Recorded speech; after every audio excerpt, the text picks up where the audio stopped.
जय भीम. आज आपण एका गंभीर विषयावर बोलणार आहोत. काल विशेष कोर्टाने एक मुख्य निकाल दिलेला आहे की मालेगाव येथे जो बॉम्बस्फोट झाला होता त्या बॉम्बस्फोटातील आरोपींना न्यायालयाने निर्दोष ठरवलेलं आहे. हे प्रकरण आपण समजून घेऊया. प्रथमतः मालेगावच्या भिक्खू चौकात 29 सप्टेंबर 2008 ला बॉम्बस्फोट झाला. त्या बॉम्बस्फोटामध्ये 6 निष्पाप लोकांचा जीव गेला आणि जवळपास 100 लोक जखमी झाली. हा बॉम्बस्फोट जुम्मा नमाजीनंतर झालेला होता. त्या बॉम्बस्फोटामध्ये आरोपींची शोध मोहीम चालू झाली. त्यावेळी काही मुस्लिम संघटनांना चौकशी करता बोलावण्यात आलं.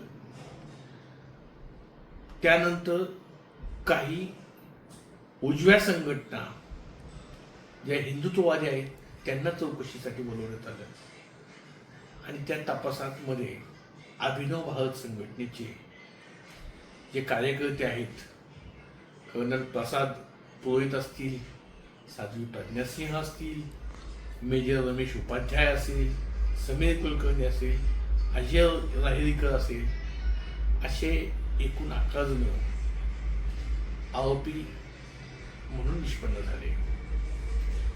हा प्रथम तपास हा स्थानिक पोलिसांकडेच होता, परंतु तो नंतर तपास हा ATS कडे वर्ग करण्यात आला आणि ATS चे प्रमुख हेमंत करकरे साहेब जे स्वर्गवासी झालेले आहेत, परंतु हेमंत करकरे साहेबांनी याच्या मुळाशी जाऊन यात कोण आरोपी आहेत यांची सखोल चौकशी केली आणि त्या तपासांती प्रज्ञा साध्वी, कर्नल पुरोहित, मेजर रमेश उपाध्याय हे आरोपी निष्पन्न झाले.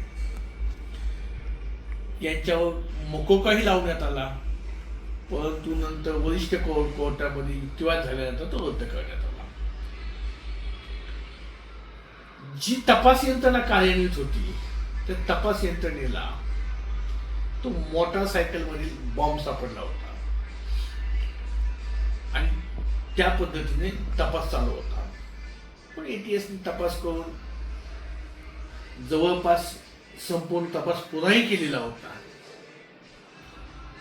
परंतु तरी देखील कालच्या निकालात यातील सर्वच आरोपींना निर्दोष मुक्त करण्यात आलं. नोंदवलेली आहेत की जी मोटारसायकल या बॉम्बस्फोटात वापरण्यात आली होती आणि तपास यंत्रणांनी दाखवली होती की ती प्रज्ञा सिंहची आहे, साध्वीची आहे, ती मोटारसायकल तिची असल्याबाबत तपास यंत्रणेला सिद्ध करता आलं नाही. त्याचबरोबर कर्नल पुरोहित यांनी जे RDX आणलं होतं ते RDX त्यांनी आणल्याबाबत सिद्ध करता आलं नाही. त्यानंतर यासाठी जो निधी गोळा करण्यात आलेला होता तो निधी या कामासाठी गोळा केल्याचं सिद्ध करता आलेलं नाही. अशी निरीक्षणं न्यायालयाने नोंदवली आहेत आणि सबळ पुराव्याअभावी आरोपींची निर्दोष मुक्तता केली. न्यायसंस्थेवर आपला विश्वास आहेच आणि असलाच पाहिजे, कारण भारत देशाची न्याय व्यवस्था एक स्वतंत्र संस्था आहे. परंतु हे जरी असलं तरी काही प्रश्न यामध्ये अनुत्तरितच राहत आहेत की मालेगावचा बॉम्बस्फोट झाला, 6 लोक मेली, 100 लोक जखमी झाली, पण हा तपास करणारी ATS ची यंत्रणा असताना, मग हा तपास ATS कडून पूर्ण झालेला असताना सुद्धा तो तपास NIA कडे का वर्ग करण्यात आला याचं उत्तर मिळून येत नाहीये.